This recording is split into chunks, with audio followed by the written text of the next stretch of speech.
Hi everyone, it's Michelle from Country Morning Creations, and I am here with a tutorial on how to make these little mini flowers.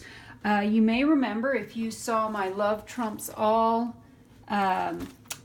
flip through, which I'll link that below, you saw my mini flowers. I used them throughout there, and you're going to get a bonus on how to do this embellishment or belly band, depending on how you would like to use this piece.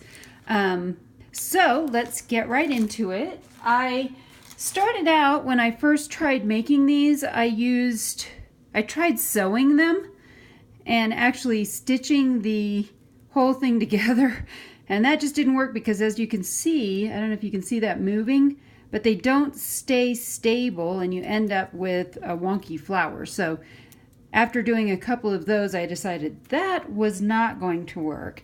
So what I went to was gluing the flowers together.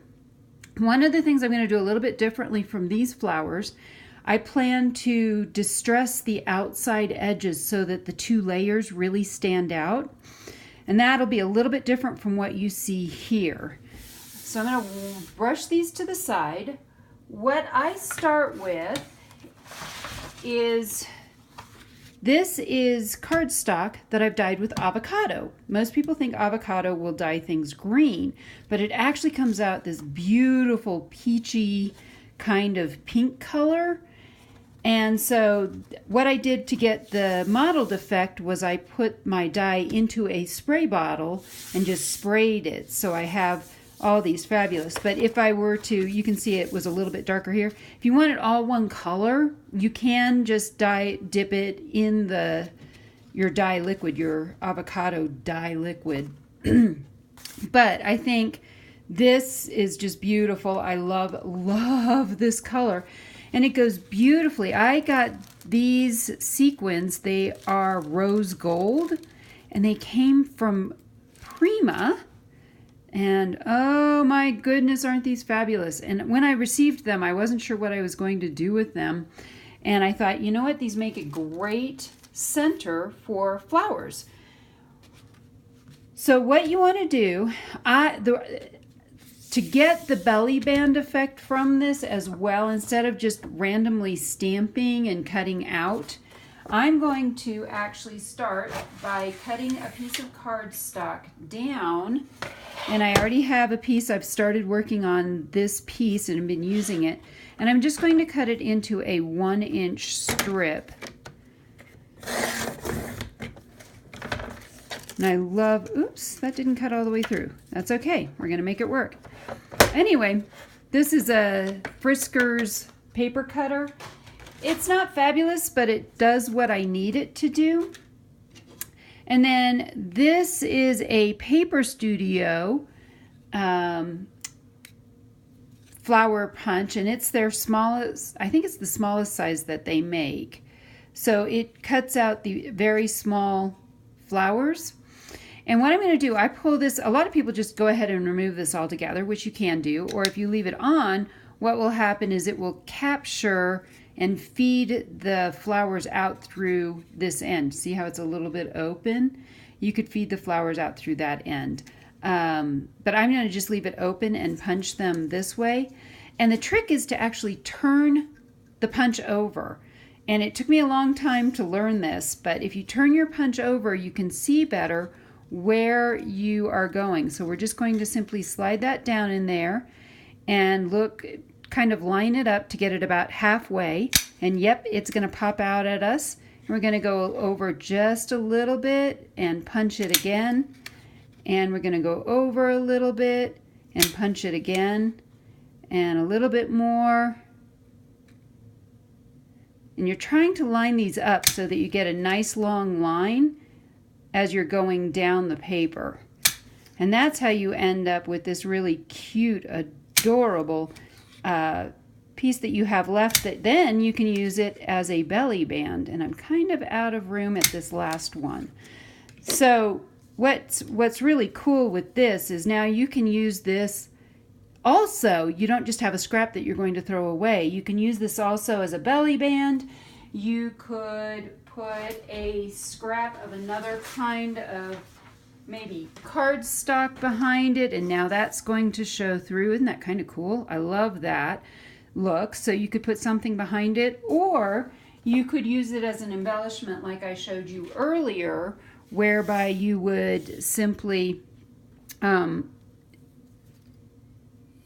put it in just the way it is and let stuff show through, which I think is kind of cool. So for this one, I'm kind of going more for a shabby chic. So I'm using the Ranger Distress Oxide Black Soot for this.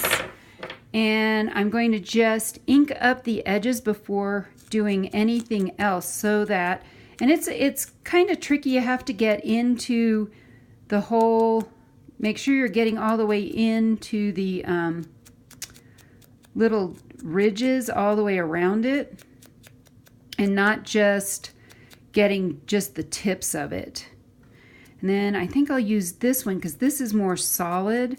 I like to layer the two different colors so that it gives it a little bit more variety. So I actually like the speckled look for the top piece, and then a more solid color for the bottom piece. So you could really mix and match, and you actually absolutely could do this with a variety of papers, colors, whatever you have on hand. I like to do this with cardstock because I feel like it's going to hold up a little bit better than if I did it with just regular stuff.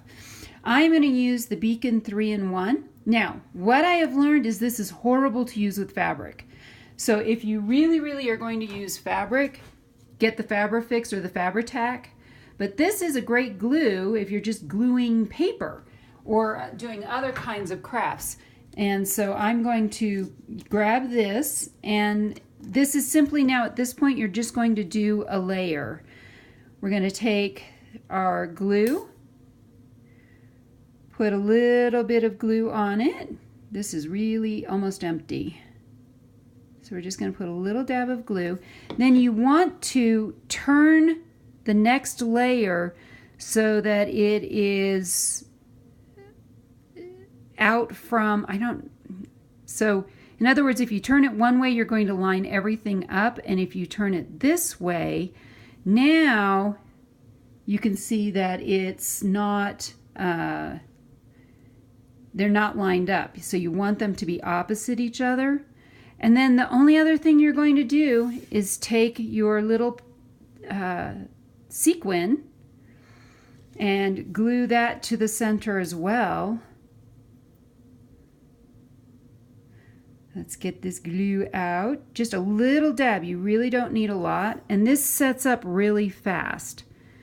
And I'm just going to drop it down. And then the nice thing is you got a few seconds to really move that around and make sure you've got it lined up in the middle. Oops. The glue will come through the center of the sequin. Some other cute ideas you might want to try with making your flowers is to actually, you may want to try doing beads for the center instead. You could actually try bending. So if you wanted to bend them so that they are not quite so flat, you would just kind of move them around like this. So now it's a little bit more three-dimensional by pulling the petals up a little bit. Then you have a little bit more three-dimensional look. I like to keep them really flat like this so that they lay flat in my journals. But if you're doing this maybe on a cover or you really don't care, you can see how I just took my fingers and it's now not quite so flat. And you can bend them a little bit. So that is my tutorial on how to make these really, really cute little mini flowers. Plus, you get that bonus strip that you can now use as a belly band, or you could, like I said, put a cool piece of paper behind it, and now you have a layer. And either way would look really cool. So I hope you've enjoyed my tutorial on how to make the mini flowers. I hope I have encouraged you to be creative today.